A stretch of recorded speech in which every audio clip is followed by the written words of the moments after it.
কখনো কি শুনেছেন রামচন্দ্রের গোঁফ আছে, অথবা পশ্চিমবঙ্গের কোনো এক জায়গার সে রাজা?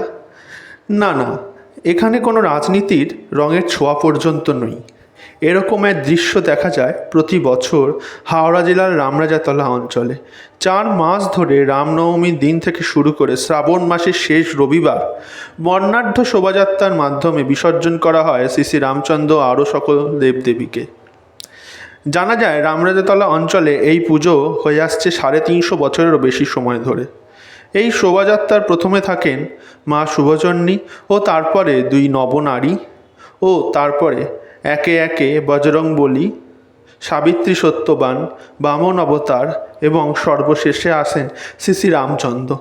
এখানকার রামচন্দ্রকে দেখলে আপনার মনে হবে ইনি হলেন এই এলাকার রাজা, এবং তার নাম অনুসারেই এই অঞ্চলের নাম রামরাজাতলা।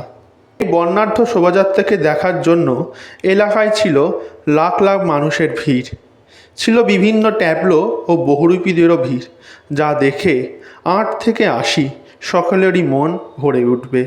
রামরাজাতলা অঞ্চল থেকে এই শোভাযাত্রা বেরিয়ে নতুন রাস্তা দালালপুকুর, পার্বতী, শ্যামাশ্রী, চৌধুরী বাগান, মল্লিক ফটক হয়ে রামকৃষ্ণপুর ঘাটে গিয়ে প্রতিমার নিরঞ্জন করা হয়। এলাকার মানুষদের মতে এটি হলো এই এলাকার একটি ঐতিহ্য, যা 350 বছরেরও বেশি সময় ধরে হয়ে আসছে এবং ভবিষ্যতেও এই পুজো হবে। প্রতিমা নিরঞ্জনের পর থাকে ভাঙা মেলা দেখার এলাকার মানুষের মধ্যে এক উচ্ছ্বাস। এলাকার মানুষদের এবং বাইরে থেকে আগত মানুষদের এই শোভাযাত্রা ও ভাঙা মেলা দেখার উৎসাহ সত্যিই প্রশংসনীয়।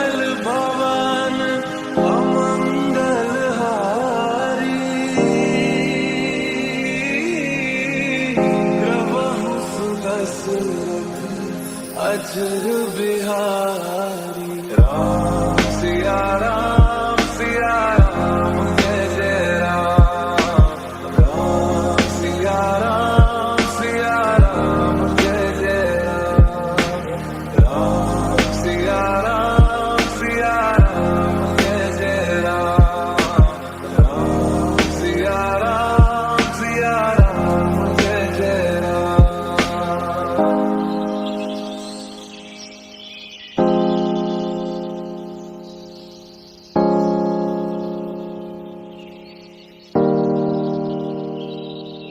मेरे तन मन धड़कन में सिया राम राम है, मन मंदिर के दर्पण में सिया राम